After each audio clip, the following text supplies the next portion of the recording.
Good afternoon, guys. Let's see. Clayton is excused today. Pablo here. Val's here. Michaela here. Tom here. Kelly here. Piper is excused. Maynard's here. Trayson here. Peaks here. Rosie's here. All right. We started talking about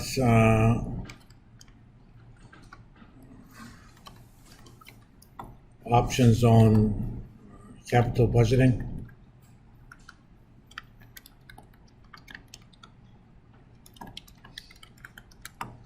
Especially option to abandon.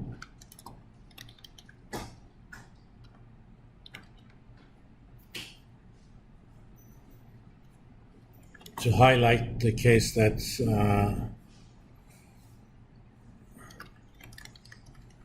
realization of forecasted quantities will differ from forecasts if and when that happens. Do we know what kind of actions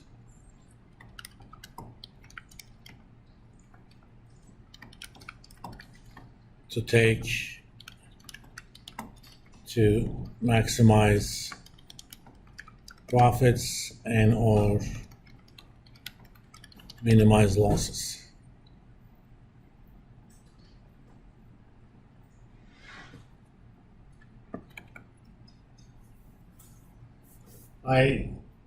We're not going to make this class about the technical stuff, since it's almost no prerequisite. I'm not allowed to make it that technical, but we do need to realize that these potentials exist. So there may be projects based on just the central projections, may have negative NPV, or it doesn't look profitable. Doesn't necessarily mean we shouldn't go ahead with them. As long as we have a good plan about what to do if and when adverse conditions show themselves. Because of these options,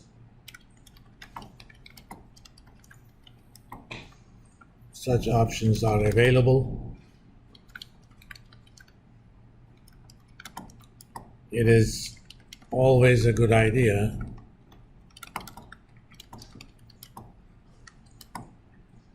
to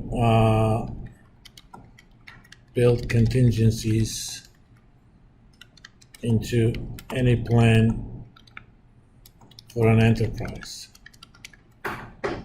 especially if it's a new enterprise. Off the top of your head, do you guys know what percent of new restaurants fail?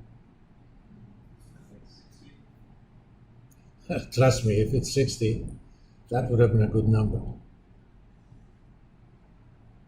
It's about 95%. New restaurants / food service enterprises fail.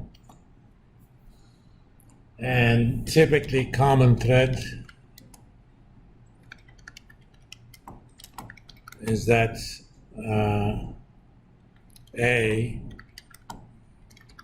they sign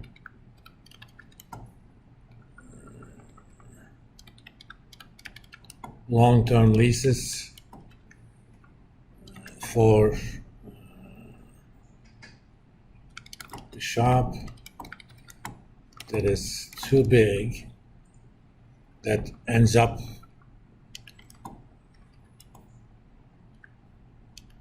being too big, and B, typically they have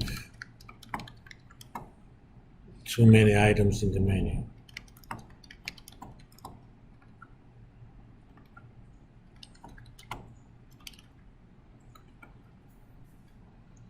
If you look at some of the more successful food enterprises, they don't have too much stuff in the menu.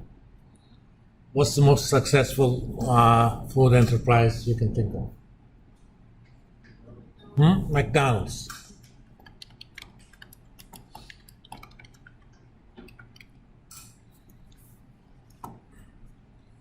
I mean, they work on a system of franchises and stuff, but think of when they first started. When McDonald's first started, they had only a few items in the menu.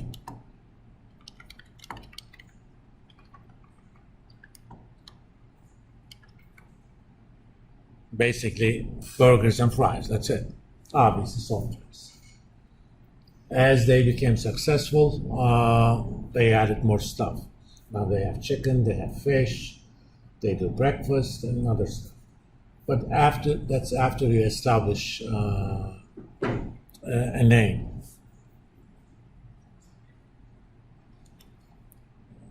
Can you think of another establishment that's actually pretty small, but it's also successful? Remain in the burger line. I mean, if you live in Lexington, you know these guys.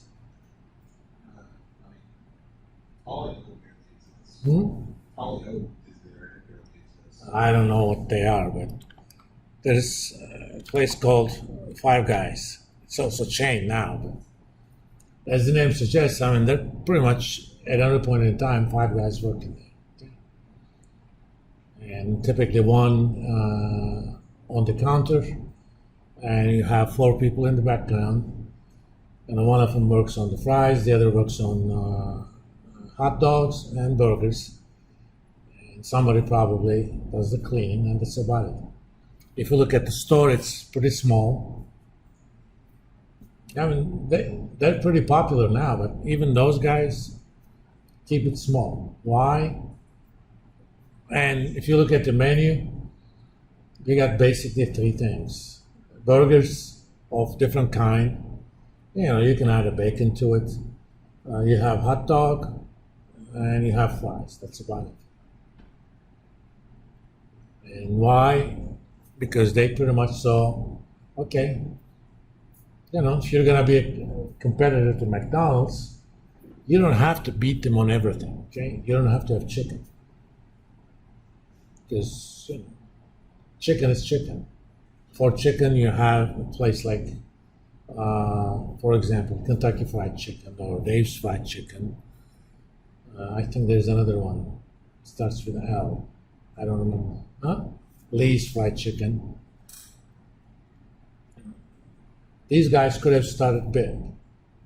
A few years ago, my ex's cousin started kind of a Turkish restaurant / Mediterranean stuff in Lexington. It was placed in a pretty well-to-do neighborhood in Lexington. If you guys know anything about Lexington, there's an area called Chevy Chase area. A lot of the houses are in $1 million range. And it was off of Romany Road. That's where one of the most luxurious Kroger used to be.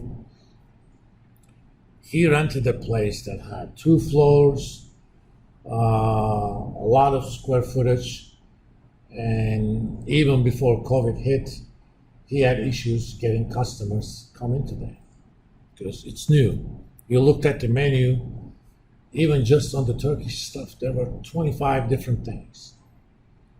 I mean, the trouble is, I pride myself as a pretty good cook. And I can do probably up to 100 Turkish dishes. But if I was forced to open a restaurant, I would never put more than 10. Because you can't do more than 10 with any consistent success over a long period of time. Food, cooking takes a lot of preparation work. You can't prepare for 100 different dishes. You can if you have 10 different cooks, But can you actually hire 10 different cooks when you just started? No. If it turns out you're successful, you can always expand. So he ended up keeping the store for a while because for his visa purposes, he had to keep the store open. But most of his sales were selling pizza instead of Turkish food. And finally, after he got the right to apply for a green card, he closed off the shop. Of course, I advised him not to be that big in the beginning. Of course, we didn't know anything. So he ended up failing. He had the money to lose, so I'm not feeling sorry for him, but he basically bought his visa by losing close to $1 million.